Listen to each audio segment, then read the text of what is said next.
성경 말씀 고린도전서 14장 40절입니다. 고린도전서 14장 40절 같이 읽겠습니다. 모든 것을 적당하게 하고 질서대로 하라. 아멘. 정당한 교회법의 필요성과 그 올바른 시행을 위한 지침 27항에서 32항까지를 해설하겠습니다. 교회 질서 유지를 위한 법의 필요성. 자, 칼빈은 가톨릭에 의해서 인간의 양심이 인간에 의해서 만들어진 그릇된 전통들에 의해서 매이게 되고 하나님께 헛된 예배를 드리게 함을 알게 된 이후로 사람들이 이것에 대해서 이제 극도의 경계심을 갖게 될 때 아이를 버리다가 목욕물을 버리다가 아이까지 버리게 되는 이런 문제를 이제 우려한 것입니다. 그래서 그릇된 법과 제도를 만들어서 신자의 양심을 억압하는 건 분명히 잘못이지만 교회의 질서를 세우는데 정당한 법들까지 모두 제거하려는 이런 그릇된 시도들에 대해서도 분명히 경계하는 입장을 취합니다. 타락한 인간들이 모여있는 사회에서는 전체적인 평화와 화합을 유지하기 위해서 조직의 형태가 반드시 존재하잖아요. 세상도 그렇지 않습니까? 또 사람의 일들을 이루어감에 있어서도 어떤 정해진 공공의 절차가 있어야 되고 질서와 어떤 예의가 상식이 필요하지 않습니까? 그러니까 이게 사회뿐만 아니라 교회도 마찬가지라는 것입니다. 그리스도께서 통치하시는 교회는 반드시 질서가 잡혀 있는 가운데 모든 일들이 올바로 품위 있게 지켜지고 유지되어야 되고 그것을 위해 화합이 없이는 결코 교회로서의 교회다움을 잃어버릴 수밖에 없다. 이렇게 이야기를 하는 것입니다. 여러분, 교회를 다니는 사람들이 주 예수 그리스도를 믿어서 그리스도 안에서 신자가 된 사람들이 교회 안에서 분란이 일어나고 분쟁과 쟁투가 벌어지게 된다면 그런 가운데 하나님의 영이 그들과 함께 하시고 그래서 그 교회가 그런 모습으로 세상의 빛과 소금이 될 수 있겠습니까? 불가능한 얘기예요. 그래서 하나님은 하나님의 교회를 시험하시기 위해서 어렵고 힘든 사람들을 우리 가운데 보내주시는 거예요. 정말 이렇게 쉽게 융화되기 어려운 믿음이 연약한 사람일 수도 있고 또 뭔가 우리와 생각이 다른 사람일 수도 있습니다. 근데 그럴 때 교회가 어떻게 그리스도의 사랑으로 그런 다름들을 진리 안에서 하나님 말씀을 통해 조율해서 하나로 만들어 가는지에 대해서 하나님의 교회가 그것을 잘 감당하면서 성숙한 믿음의 공동체로 세워지는 것을 하나님이 원하신단 말이죠. 그래서 교회가 이런 안전성이 보장되기 위해서는 모든 것들을 하나님이 보실 때 품위 있고 질서 있게 순리대로 하나님 말씀처럼 우리가 이 진리를 분명히 지켜야 되는 것입니다. 교회는 세상이 아니잖아요. 세상처럼 사람의 자기의 주관과 판단대로 모이고 흩어지는 것이 아니잖아요. 하나님께서 우리를 모으셨고 하나님께서 우리를 하나 되라고 말씀하고 계시기 때문에 성도는 이것을 반드시 지켜서 교회의 교회됨을 나타내고 세상의 빛과 소금이 되어야 한다는 겁니다. 그러니까 누구도 교회의 질서와 법과 권위를 무너뜨리고서 자기 마음대로 행할 수 있는 신앙의 행위나 어떤 주장은 존재할 수 없다는 것을 간과하지 말아야 됩니다. 그런데도 불구하고 우리 안에 있는 죄성은 그 그리스도 안에서 하나됨을 자꾸 이거 깨트리려고 하는 우리 안에 있는 죄성이 우리 안에서 그렇게 작동을 하는 것입니다. 그러니까 우리를 통해 그리스도가 존귀의 여김을 받으시고 주님의 교회가 영광을 받으시는 일에 있어서는 우리 자아가 깨지지 않고는 이 일은 영원히 불가능한 일이에요.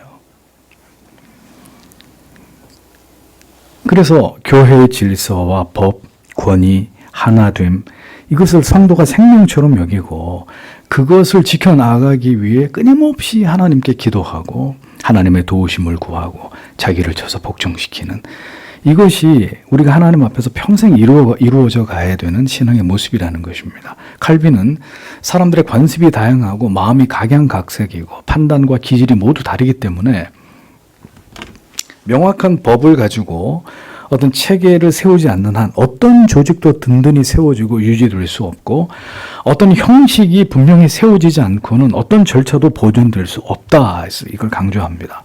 그러니까 법이 있어야 된다는 거죠. 법.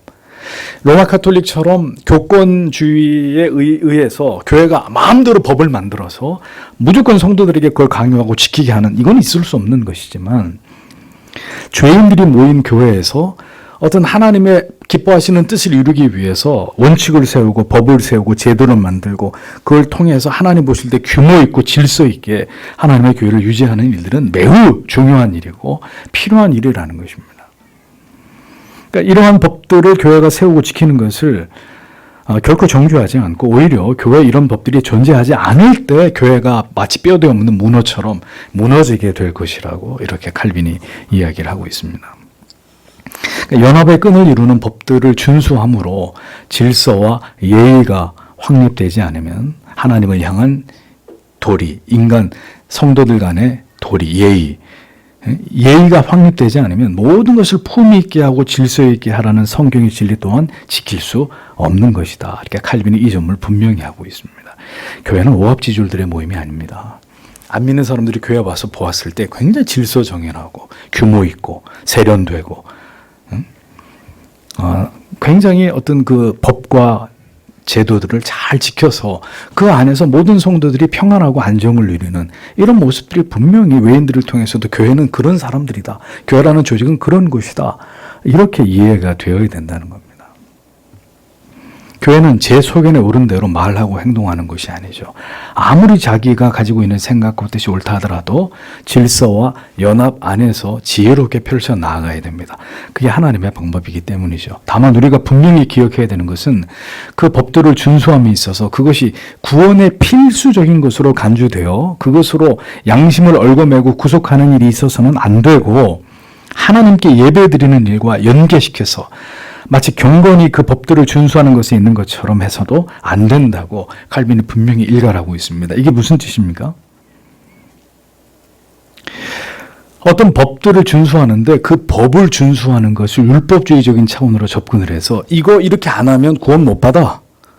그래서 성도들의 양심을 굉장히 구속하고 이대로 안 하면 당신들은 하나님의 자녀가 아니야. 이런 식으로 강제적으로 양심을 얽어매서 구속하는 일이 있어서는 안 되고 하나님을 예배하는 일과 관련지어서 하나님이 기뻐하는 경건은 이 법들을 무조건 지키는 것이요. 이렇게 해서도 안 된다고 칼빈이 얘기하는 것입니다. 참 어려운 부분이에요. 그러니까 신앙에서 가장 중요한 것은 하나님이 율법주의를 싫어하시는 이유가 뭡니까? 마음을 하나님께 드리지 않기 때문이거든요. 형식은 다 갖췄어요. 그런데 마음을 드리지 않아요. 결국 자기들의 모든 신앙의 행위는 자기들의 의의를 드러내거나 자기들의 이익을 얻기 위한 목적이지 하나님께 마음을 드리지 않기 때문에 하나님이 그들을 가증스럽게 여기고 하나님이 그들을 내치셨단 말입니다. 그러니까 중요한 것은 어떤 형식과 뭔가를 지켜서 이렇게 하지 않으면 안 돼라고 주장하는 게 아니라 그것의 그 모든 형식과 절차와 제도와 법을 따르는 그 모든 것에 있어서 성도 안에 담겨져 있는 하나님을 향한 진실된 경외하는 마음, 사랑하는 마음, 그것이 중요하다는 것입니다. 그래서 그것이 자율적으로 자발적으로 하나님을 향해서 되어지게 하는 그게 신앙의 핵심이라는 거예요. 그런데 그렇게 해서 인간의 자율성을 강조하니 전적으로 타락하고 부패한 인간이 그러니까 인간의 의지에 맡겨두니까 다 그 거룩한 의무와 책임들을 다 뒷전으로 내팽개치고 죄를 짓게 되니까 또 교회가 강제권을 가지고 권징과 치리를 통해서 교정하고 교도해야 되는 일이 일어나는 것이고 너무 율법으로 법으로 만들어서 안 지키면 안 돼라고 강압하니까 그것은 또 신자의 양심을 억압하는 것이 돼서 그것도 하나님이 기뻐하시는 것이 아닌. 그래서 이 양자 간의 균형을 이루고 은혜 안에서 그러나 참된 진리를 지켜가면서 지극히 하나님을 경외하고 사랑하는 마음으로 하나님의 교회가 세워지는 이것이 그렇게 쉬운 문제가 아니라는 거죠. 그러니까 결국 둘 중에 하나로 가는 거예요. 방종으로 가든지 율법주의로 가든지.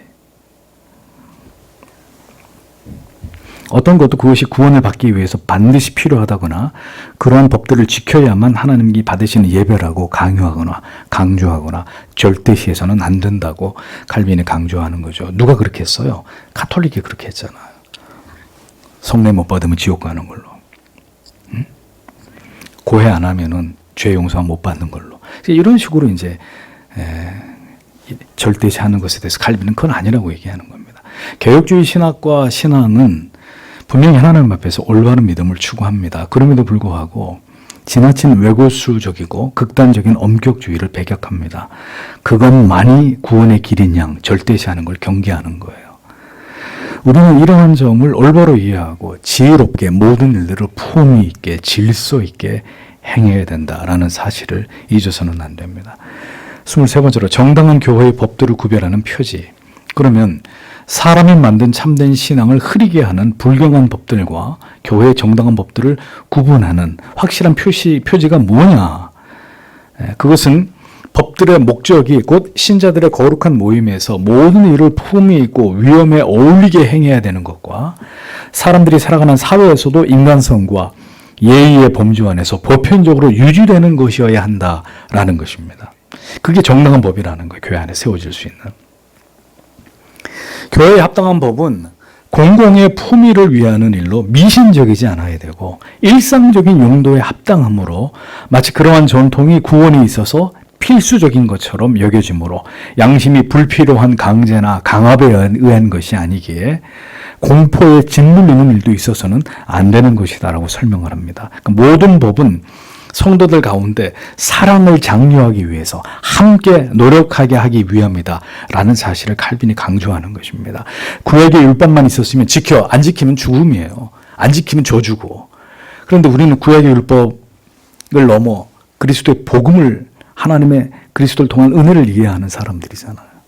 그럼 은혜는 뭐예요? 지켜, 안 지켜? 그럼 죽음이 아니라 그것을 그가 지키고 하나님을 사랑함으로 감당할 때까지 기다려주고 그의 믿음이 자라도록 그가 그 진리를 깨닫도록 그 사랑을 경험하도록 기다려주고 인내하고 기도하고 그것이지 않습니까? 그러니까 이 두 가지가 다 있어야 되는 것입니다. 그래서 모든 법은 성도들 가운데 사랑을 장려하기 위해 함께 노력해야 되는 것이다. 지켜 안 지켜? 왜 안 바뀌어? 왜 안 고쳐? 이게 다가 아니고요. 인간이 그렇게 쉽게 변하면 뭐 우리 중에 예수 잘 못 믿을 사람이 누가 있어요? 다 사도 바울처럼 예수 믿겠죠. 그러므로 성경이 말씀하고 있는 품위의 의미에 대해서 설명하고 있는데 품위의 목적은 거룩한 가치들을 향한 존경심을 장려시켜주는 의식들이 시행될 때 보조수단을 통해서 경건을 증진시키는 데 있는데 이는 교회를 다스리는 자들로서는 선한 다스림의 규범과 법을 알도록 하고 다스림을 받는 자들로서는 하나님께 순종하고 올바른 권징에 순종하는 일에 익숙해지도록 하기 위함이다. 그래서 뭐가 필요하다고요? 품위가 있어야 된다, 교회는. 품위가 사라지면 세상의 싸움판하고 똑같아지는 거예요. 목소리 큰 사람이 이기고. 때를 지어서 몰려가서 이렇게 우기면 그냥 그게 관철되는 세상과 다를 바가 없는 그런 것이 되고 마는 거죠. 품위가 있어야 된다는 거죠. 다른 의미에서 품위의 목적은 모든 존귀한 행위에서 드러나야 되는 품격과 그 진지함이 밝히 드러나도록 하는 데 있어 품위가 필요한데 이는 교회를 선한 질서 가운데 세움으로써 교회의 평화와 정숙함을 유지시키기 위함이라고 칼빈이 설명하고 있습니다. 신자가 어떻게 할 때 품위를 지킬 수 있습니까? 어떻게 하면 교회에서 멱살 잡고 이렇게 서로 쌍욕 안 하고 품위를 지키면서 예수 믿을 수 있습니까? 방법은 단 하나예요. 하나님이 하신다. 이거 믿어야 되는 거죠. 시간이 걸려도 하나님이 하나님의 뜻을 하나님의 교회를 통해서 성도 안에서 이루어 가신다. 이건 믿어야 멱살잡이 안 하는 거예요. 누구는 성질없고 누구는 바꾸고 싶은 마음이 없을까요? 그러나 그렇게 품위를 잃어버리고 질서 없이 그렇게 하는 것이 하나님의 교회가 추구할 수 있는 방법이 아니기 때문에 하나님이 하신다는 걸 믿고 신자의 품위와 질서를 지키는 것입니다. 당장 우리 눈앞에 어떤 것들이 변화되지 않고 어떤 것들이 보이지 않는다 할지라도 품위를 지키는 거예요. 왜? 이것은 내가 어떻게 내가 다스리는 것이 아니라 하나님이 다스리고 통치하고 하나님의 뜻을 성도 안에서 이루어 가시는 곳이다 라는 믿음이 있어야 되는 거죠. 그래야 품위를 지킬 수 있습니다. 세상은 그런 품위가 없죠, 당연히. 왜? 머리 터지게 싸워가지고 이기는 사람이 모든 걸 차지하는 거기 때문에. 이기는 사람이 다 차지하니까 품위를 어떻게 지켜요? 머리 터지게 싸워서 이겨야 되는 거죠. 이겨야 자기가 다 얻을 수 있기 때문에. 그러나 교회는 그런 것이 아닌 겁니다. 하나님이 하시고 하나님에 대해 하나님의 방법으로 이루심을 믿는 사람들이 모였기 때문에 얼굴을 붉힐 이유가 없고 싸울 이유가 없고 빨리 어떤 것들이 내 뜻대로 되지 않는다고 해서 우리가 그것 때문에 시험에 들거나 상처받지 않는 품위와 질서를 지키는 것입니다. 하나님이 하신다. 하나님의 교회다. 누구도 이런 부분을 훼손하거나 깨뜨릴 수 있는 것을 허락할 수 없는 것입니다. 여러분 과거에 이미 다 경험하셨잖아요. 품위도 없고 품격도 없고 질서도 없는 그런 교회 모습들 보셨지 않습니까? 경험하셨지 않습니까? 많은 성들이 얼마나 그런 교회 모습 때문에 아파하시고 고통당하셨습니까? 교회는 자기를 주장하는 곳이 아닙니다. 목소리를 높이고 성도가 성도를 정죄하고 우리의 불평을 드러내는 이런 것이 아닙니다. 모든 일들을 품위와 질서 안에서 하나님이 기뻐하시는 바를 따라 평안과 화평과 연합 속에서 사랑으로 이루어져 가는 그런 특별한 공동체가 교회란 말이죠. 그래서 어려운 거예요. 그래서 예수의 사랑이 없이는 어려운 겁니다. 예수의 사랑이 있으면 원수까지도 사랑할 수 있는 힘 있는 공동체가 교회가 되는 것이고, 예수의 사랑이 없으면 아무리 천사 같은 사람을 모아놔도 절대로 하나가 될 수 없는 것이 교회란 말이에요. 그 시작과 끝이 하나님의 사랑이에요. 예수 그리스도를 통한 은혜고, 그러니까 그게 없으면 가정이고 교회고 엉망진창이 되어버리는 거예요. 그게 우리의 삶이에요. 죄인들의 실존이에요.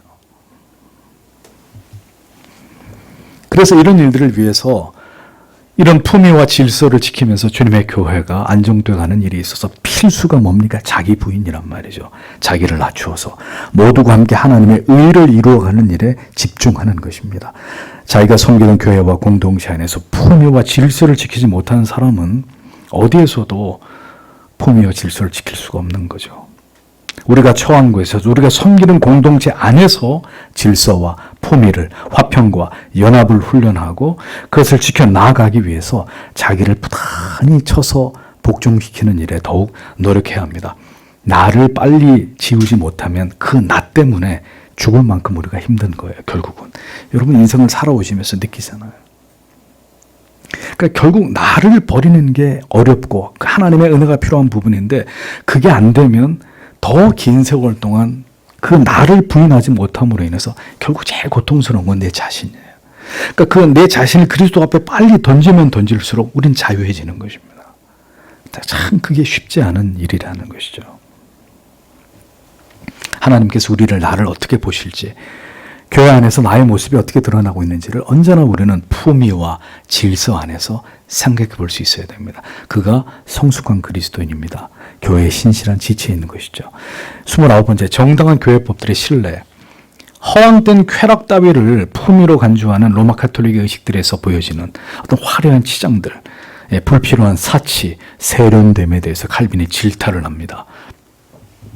카톨릭 교회를 가보십시오. 신부가 입은 옷부터 해서, 사제가 입은 옷부터 해서 예배당을 꾸며놓은 온갖 장식들을 한번 보십시오.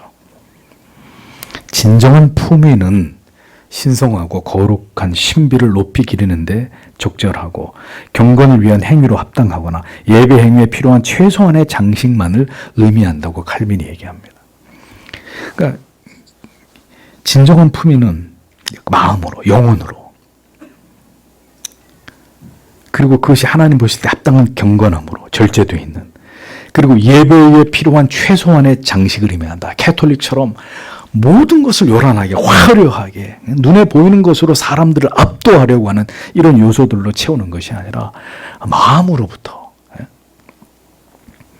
성도로 하여금 진지함과 경건함과 높이 기리는 자세로 거룩한 신앙의 행위를 함에 있어서 반드시 생각나게 해주는 이런 정도여야 된다는 거죠. 그리고 그 모든 의식은 언제나 그리스도께로 우리를 인도해 주는 것이라야 한다. 사람이 돋보이는 것이 아니라. 보이는 것보다 보이지 않는 것의 가치, 영적인 준비와 우리의 정신과 정서에 관련되는 어떤 원칙과 질서와 법이 그래서 중요하다는 거죠. 보여지는 것이 아니라 마음으로부터, 우리의 정신과 영혼과 우리의 정서에서부터 비롯되는 하나님을 향한 어떤 원칙, 어떤 질서, 이런 것들이 보여지는 화려함 뒤에 영적인 추악함보다 훨씬 중요한 것이라는 겁니다. 하찮은 외부적인 치장을 통해서 질서와 품위를 세우는 것이 아닙니다. 모든 혼동과 야만성과 완고함과 소요와 불화를 제거하는 일들이 있어서 인간의 죄성을 제거하는 차원에서의 질서를 세우는 일이 우리 안에 더 중요하다는 것이죠. 그래서 개혁된 교회의 예배는 그런 것을 중요하게 하는 것. 어떤 형식을 쭉 따라서 그냥 예배를 보는 것으로 끝나는 게 아니라 우리가 예배를 한다, 하나님께 예배합시다 이렇게 표현하는 이유는 일방적으로 보는 것도 아니고 하나님께 일방적으로 드리는 것만도 아니고 하나님과 우리가 함께 하나님이 우리에게 주시는 은혜, 우리가 하나님께 드리는 예배의 행위, 진정성, 우리의 마음 이런 모든 것들이 복합적으로 함께 빚어져서 하나님께 드려지는 것이 되어야 한다는 거죠. 그래서 언제나 우리의 예배의 핵심은 우리의 마음을 드리는 것이라는 겁니다. 그러니 여러분들이 아무리 교회에 오셔서 하나님을 예배하기 위해 이 자리에 계셔도 하나님 말씀이 전해지는 시간이나 예배가 드려지는 시간에 딴 생각을 하시고 주무시고 잡념에 마음을 파시고 그러면 아무것도 아닌 거예요. 아무것도 아닌 거예요. 그거는.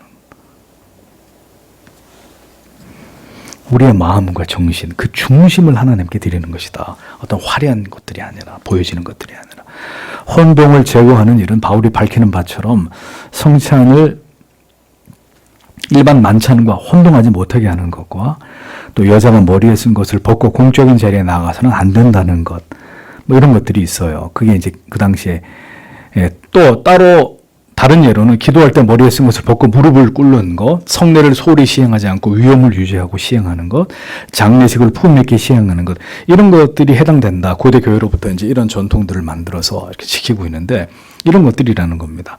다른 경우는 또 기도 시간, 설교 시간, 성례 시간들 정해놓는 일, 설교 시간에 조용하고 침묵을 지키면서 정해진 장소에서 행하는 것, 모두 함께 찬송을 부르는 일, 주의 성찬을 정해진 날짜에 시행하는 일, 여자가 교회에서 가르치지 못하도록 금한 일, 이런 모든 것들이 외부적인 것이 아니라 내면적인 품위와 질서를 유지하기 위해서 교회가 만든 법들이라는 겁니다.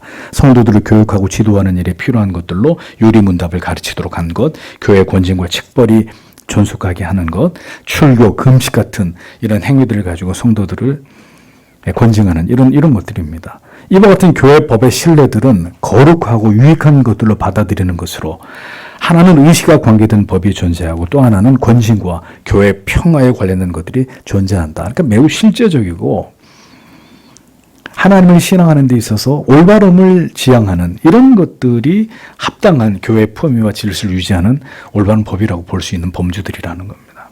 그러니까 카톨릭은 그런 것은 신경 쓰지 않고 그 내면의 부분은 강조하지 않고 늘 보여지는 외면에 대한 부분만을 강조했다는 거죠. 정당한 교회 법들과 관련한 위험 요소, 교회의 법들이 품위와 질서에 있어서 반드시 필요하지만 거짓된 감독들에 의해서 오용될 가능성과 또한 지나치게 가책을 받거나 여러 가지 교회 법으로 인한 부정적인 요소들로 인해서 그 존재 자체가 부정론인 일들이 일어날 수도 있을 것이라는 겁니다. 그러므로 오직 하나님의 권위의 기초를 두고 성경에 근거해서 전적으로 신적인 법들만을 인정하고 선언하는 것이 적절하다. 이렇게 칼빈이 얘기를 합니다. 기도하기 위해서 무릎을 꿇는 행위는 교회 법으로 반드시 지켜야 될 문제이냐 그렇지 않느냐. 이것이 인간적인 것이냐 거룩한 신적인 것이냐. 그것이 하나님을 향한 성도의 품위와 질서의 일부라면 신적인 것이고 그것을 더 구체화하지 않는 것은 인간적인 것이다. 이렇게 칼빈이 얘기를 하는 거죠. 그러니까 하나님을 향해서 갖는 구별된 경건함에 의해서 그렇게 하는 것이면 정당하지만 반드시 기도할 때마다 항상 그렇게 해야 된다. 구체적으로 이런 부분들을 다 명시하지 않았기 때문에 이 부분은 우리가 알아서 취할 수 있는 여지가 있다는 것입니다. 늘 얘기하잖아요. 행위는 있는데 마음이 없으면 가식과 위선이 되는 것이고 그렇다고 모든 형식과 절차를 무시하고 마음으로만 하면 된다. 그러면 이제 자기 마음대로 하나님을 신앙하게 되는 방종이 되는 것이고 그러니까 법과 형식이 전혀 필요 없다는 것은 방종일 것입니다. 말씀 안에서 하나님을 경외하고 우리가 마음을 다해 기꺼이 행해야 하는 것은 법으로 그것을 지켜 행할 수 있다는 거죠. 반드시 모든 시대에 그렇게 행하도록 구체적으로 명시하지 않으신, 이를테면 시대의 상황에 따라서 좌우될 수 있는 문제에 대해서는 교회의 품위와 질서 안에서 그것을 유지하기 위한 필수적인 사항들을 모두 이러한 규범들에 근거해서 우리가 숙고해서 정하도록 하셨다 하는 것을 유념해야 됩니다. 주님께서 구원의 필수적인 것들이 아니므로 구체적으로 어떤 규범을 명시하지 않으셨고, 교회를 세우는 일은 각 시대의 나라와 시대의 관습에 따라 다양하게 맞추어서 이루어져야 하므로 교회의 유익을 위해서 전통적인 행위들을 바꾸고 폐기하고 새로운 것들을 세우는 것이 칼빈은 합당하다고 밝혔습니다. 자, 칼빈의 이러한 표현이 이제 상당한 오해 소지가 있는 거예요. 언제는 아무것도 바꾸지 말라 그래 놓고 지금은 바꿔도 된다. 그런데 이것은 이제 이 표현의 배경을 여러분들이 이해하지 못하면 오해하실 수 있죠. 칼빈이 이렇게 주장한 것은 지금 누구를 의식해서 하는 얘기예요? 가톨릭 교회를 의식해서 하는 얘기예요. 그러니까 가톨릭 교회가 잘못된 전통을 만들어 놓고 법을 만들어 놓고 그렇게 할 때 이후에 교회가 개혁되는 과정에서 그런 것들을 얼마든지 또 고칠 수 있다. 그 얘기를 하는 거죠. 올바른 관습이나 정통도 마음대로 변경하거나 폐기할 수 있다. 그 얘기가 아니라. 그러니까 중요한 것은 그것이 우리의 믿음을 세워주고 하나님과 지체들을 더욱 사랑하기 위한 것인지를 충분히 고려해야 된다라고 칼빈은 충고를 합니다. 그러니까 비본질과 본질에 대한 명확하고 올바른 이해를 가지고 주님의 교회를 올바로 세워나가는 지혜가 반드시 우리에게 필요한 부분입니다. 그래서 이런 부분에 대해서 많은 논의들이 여전히 필요한 거예요. 뭘 할 거냐 하지 말 거냐 이런 문제에 대해서 말입니다. 31번째, 정당한 교회법들의 시행 지침. 그리스도인들에게는 원칙에 따라서 세워진 규례들을 자유로운 양심으로 미신적이지 않은 신앙으로 경건하고 기꺼이 순종하는 자세로 그것을 지켜야 될 의무가 있습니다. 자유로운 양심으로 미신적이지 않고 신앙에 있어서 경건하게 순종하는 자세로 세워진 규례를 따를 의무가 있다. 그걸 멸시하거나 부주의하고 소홀히 여겨서 그냥 지나쳐서는 안 된다는 것입니다. 그리고 교만과 고집으로 법을 어기고 침해하는 일들을 자행해서는 안 된다라고 얘기합니다. 규례들은 반드시 지켜야 하는 것이지만 그것은 신앙의 행위를 아우르는 외적인 기본 법칙들로 그것이 우리에게 필요하지만 어떤 경우에도 그 규례들을 반드시 지키지 않으면 안 되는 그런 성격은 아니라는 것이죠. 이 규례들은 지체 모두가 하나로 묶여져서 상호 간의 사랑을 배양하도록 함께 하나가 되어서 연합되어야 하기 위해서 필요한 것일 뿐이다라는 얘기입니다. 해서 칼빈은 교회법이 시행되는 일에 있어서 무엇이 중요한지에 대한 이해를 돕기 위해서 예를 들어서 설명을 하고 있는 거예요. 그러니까 여러분들이 이 예를 들어서 잘 생각을 해보셔야 됩니다. 자, 성경에 여자가 외출을 할 때 머리에 수건을 쓰라는 말씀, 이 말씀이 어떤 경우에도 여자는 외출을 할 때 반드시 수건을 덮어야 된다. 그런 의미가 아니라고 칼빈이 얘기를 하는 겁니다. 에? 어떤 예외의 경우가 있겠어요? 이를테면 문 밖에서 누군가가 소리를 지르면서 도와달라고 그래요. 도와달라고. 화급을 다투는 일이에요. 그러면 황급하게 그 사람을 돕기 위해서 밖을 나가야 되는데 수건 어디서 수건. 그러면 그렇게 해서 수건을 안 쓰고 밖에 나가서 그 어려운 이웃을 도왔는데 수건 안 쓰고 나갔다고 이걸 단죄할 수 있느냐. 신앙이 그런 것이냐. 아니라는 것입니다. 여자가 교회에서 침묵하라고 말씀하셨는데 침묵을 지킬 곳이 있는가 하면 적절히 말하는 것 역시도 허락될 수 있다고 칼빈이 분명히 얘기하는 거예요. 그러니까 모든 순간에 여자들은 무조건 교회에서 입 다물 그런 차원이 아니라는 것이죠. 근데 이제 이걸 이제 원론적으로 해석해서 더 나아가는 거예요, 우리가. 자, 무릎 꿇고 무조건 기도해야 되는데 무릎에 관절통이 있어요. 그래서 무릎을 꿇을 수가 없단 말입니다. 그래서 서서 기도한단 말이죠. 서서 기도하면 하나님이 그 기도 안 들으시냐. 그런 문제가 될 수 없다는 거죠. 죽은 사람을 장사할 때 수의도 없고 관을 메고 갈 사람도 없어. 그럼 푹푹 썩어가도록 내버려 둬야 돼요? 빨리 갖다 묻어야 되는 거죠. 그러니까 사람이 어쩔 수 없는 상황에서 그것을 부득이하게 지키지 못하는 것과 고의적으로 그러한 규례와 법을 멸시하면서 그것을 어기는 것은 동일한 것으로 간주해서는 안 된다라는 것입니다. 그래서 예배를 드리는 날짜나 시간, 순서, 그리고 어떤 시편을 부르느냐 문제는 중요한 것이 아니지만 모든 사람들이 혼란 없이 평온함 속에서 예배한다고 하면 이런 것들을 미리 정하고 사람들에게 알려주는 것도 합리적이다라고 칼빈이 충고하는 것입니다. 그러나 누구든지 자기의 주장을 관철하기 위해서 자기가 옳다고 여기는 것들에 대해서 목소리를 높이고 불평을 하고 분수에 넘치게 자기 혼자 스스로 지혜롭다고 여기려고 한다면 그것은 주님 앞에서 자신을 깊이 돌아보아야 할 부분이라고 칼빈은 이야기합니다. 교회 법은 모두가 하나님을 경외하고 사랑하고 바르게 섬기기 위함입니다. 그리고 성도가 서로를 더욱 사랑하고 귀하게 여기고자 함입니다. 문제는 교회 안에 성도들의 신앙이 다 천차만별이라는 거예요. 누구는 어느 정도까지가 감당할 수 있는 사람이 있는가 하면 전혀 그게 감당하지 못하는 사람도 있단 말이죠. 동일한 믿음이 아니잖아요. 그래서 늘 믿음이 있는 사람은 믿음이 없는 사람, 믿음이 연약한 사람들을 배려하고 조심하고 섬기고 기다리고 이런 부분들이 반드시 필요하다는 거죠. 그러니까 보통 보면 개혁교회들이 문턱만 높다고요. 문턱만. 실제로 영혼들에 대한 사랑, 그를 섬기고 이끌어서 하나님의 말씀 안에서 그의 믿음이 자라게 하려고 하는 이런 것들보다 굉장히 문턱을 높여놓고 어떤 것들을 지키고 그것을 지켜나가는 것을 어떤 교회 스스로의 자랑으로 삼는 이런 어리석음에 빠질 때가 종종 있다. 도대체 뭘 위해서 그렇게 하는 거냐? 뭘 위해서? 그럼 또 반대를 얘기할 수도 있겠죠. 하나님이 원하시는 모든 원리와 원칙들을 다 뭉개버리고 그냥 사람이 하자는 대로 사람이 좋은 대로 예배도 바꾸고 뭐 모든 걸 다 바꿔치기 하고 시대의 흐름에 맞게 송두리째 또 신앙의 모든 아름다운 전통들을 다 바꿔치기 하는 이것도 문제인 거죠. 그러니까 어느 한쪽으로든지 이렇게 과하게 치우치면 하나님이 우리에게 원하시는 본뜻을 잃어버리게 되는 것입니다. 그래 교회 법이 중요하다는 거예요. 도대체 어떻게 누구에게 맞춰서 어떤 지혜로운 가운데 이것을 펼쳐갈 것이냐. 간단한 문제가 아니라는 거죠. 이게. 중요한 것은 하나님을 경외하고 사랑하고 바르게 섬기기 위한 것과 그 다음에 서로를 더 사랑하고 귀하게 여기고자 함이어야 한다.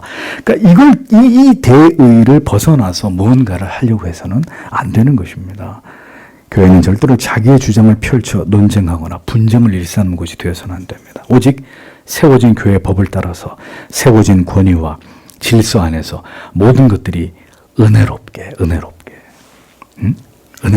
성경에 어디에 우리가 하나님의 뜻을 위해서 분쟁하고 싸우고 대립하고 갈등해도 괜찮다고 어디에 성경 말씀이 이렇게 되어 있습니까? 그거는 이단들이 진리가 아닌 쪽에 서 있는 사람들과 싸울 때나 하는 짓이죠. 우리가 각을 세우고 죽기 아님 살기로 싸워야 되는 문제죠. 어떻게 믿음의 지체와 성도 안에서 우리의 허물과 부족에 대해서 우리가 그렇게 할 수 있습니까? 아니란 말이에요.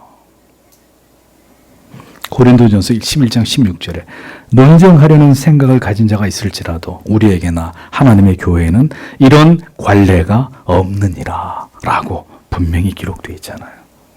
이런 관례가 없다. 이런 관례가. 그렇게 하나님의 뜻을 이루는 길이 없다는 거예요. 그런 예가 없다는 거죠. 그런 예가. 그러니까 하나님의 방법이 아니라는 것입니다. 그럼 어떻게 논쟁을 안 하려면 기다리고 설득하고 이해시키고 시간이 필요한 거란 말이죠. 시간이. 오류를 방지하여야 함. 32번째. 교회 법을 정당하게 지켜나가는 문제에 있어서 칼빈은 오류가 끼어들거나 부패시키거나 그 본질을 흐리게 하지 못하도록 힘써야 됨을 강조했습니다. 교회들의 유익이 분명히 드러나고 그것들이 최소화되고 올바른 목회자의 가르침을 통해서 생각들이 마음대로 왜곡되지 못하도록 막아주게 되면 교회 법이 존재하는 목적은 올바로 이루어질 수 있다 이렇게 말합니다. 성도는 신앙에 있어서 양심의 자유를 가지고 자발적으로 자유를 제한하거나 품위와 사랑과 질서에 맞게 의무를 스스로에게 부과해야 합니다. 왜냐하면 그렇게 해야 스스로 미신에 빠지는 일이 없게 되고 타인에게 지나치게 까다롭게 많은 것을 요구하지 않게 되고 지켜야 될 의식들의 수가 많아져서 하나님께서 드리는 예배가 더 나아진다고 스스로 이렇게 느끼지 않는 이런 문제에 빠지지 않게 된다는 거죠.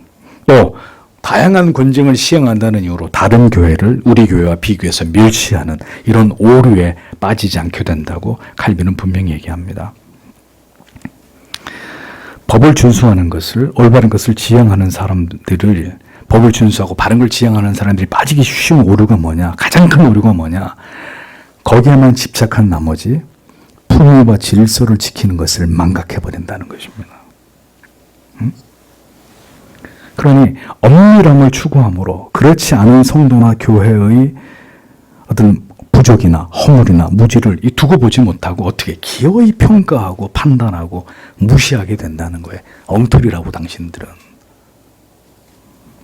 그럼 어떻게 되죠?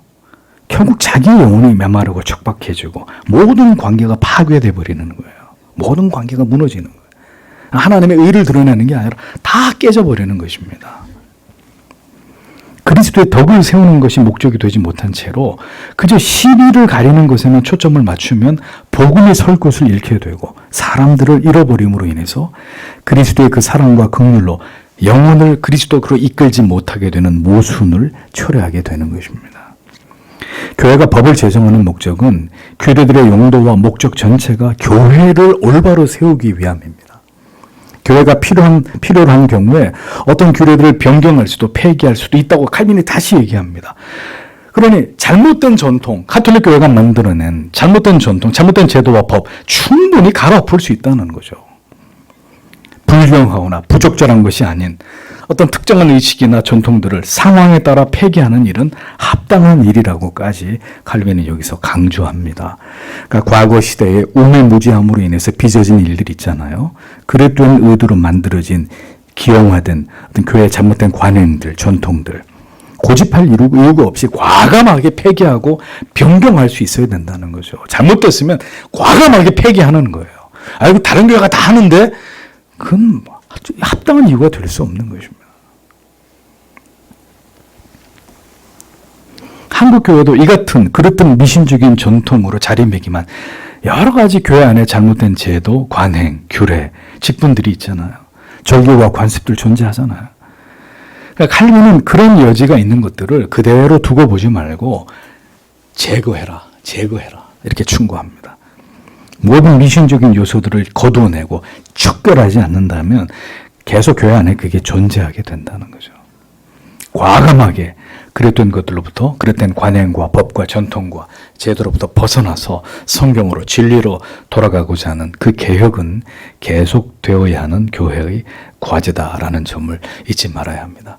이런 점에서 모든 장로교회가 뜻을 같이 해서 오직 총회가 모이는 일이 어떻게 하면 과거의 교회가 잘못해온 것들을 답습하지 않고 이것을 다시 성경의 원리대로 바른 교회 전통대로 돌이킬 것이냐 이런 것들을 연구해서 하나하나 바꾸어 나아가는 그런 총회라면 얼마나 아름답겠어요.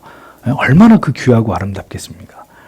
그런 것에 대해서는 전혀 관심도 없고 오히려 정통한 교리를 이단으로 몰아가는 짓들을 지금의 총회가 하고 있다면 답이 없는 거예요. 답이. 이러면 분명히 장로교회 법상 우리 교회가 총회나 노회에 소속돼서 그 치료와 관할을 받아야 되는데도 불구하고 이제 이런 식이면 독립교회로 가는 수밖에 없는 거예요. 이런 식으로 점점 총회나 노회 차원에서 하나님의 말씀과 법과 점점 벗어나는 길로 행하면 뜻을 같이 하는 교회가 다시 교단을 만들어서 독립교회 형태로 이렇게 가는 수순이 남아있을 뿐입니다. 다행히 교단이 그렇게까지 가지 않고 이런 모든 문제들을 하나님의 은혜 가운데 잘 판단해서 바른 것들을 찾아간다면 감사한 일이겠지만 계속해서 개혁해 나아가는 교회가 될 수 있도록 성령께서 함께해 주시기를 기도하기 원합니다. 그러려면 목사도 박식해야 되지만 성도 여러분, 여러분들도 박식하셔야 돼요. 누가 여러분들에게 개혁교회가 뭐야? 뭘 말라 죽을 개혁교회야? 뭐 개혁교회 다닌다며 개혁교회가 뭔데? 그 뭐 칼빈의 그 5대 교리는 뭐야 도대체 그게? 예정론이 뭔데? 뭐야 그게 도대체?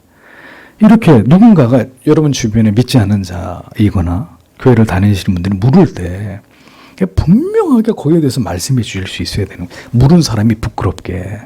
몰라 나도 그냥 우리 교회 목사가 맨날 소리 지르면서 그렇게 해야 되는데 그냥 뭘 그냥 물어봐 그냥 따라가면 시킨 대로 하면 되는 거지. 이렇게 하면 답이 없어지는 거죠. 여러분들이 함께 배우고 알아가셔서 더 바른 것을 찾고 목사님 이렇게 가야 되는 게 옳지 않습니까? 이렇게 해야 하나님의 교회가 더 하나님이 기쁘시게, 하나님이 보실 때 기뻐하시는 교회가 되어가지 않겠습니까? 공부하셔야 돼요. 기도하겠습니다.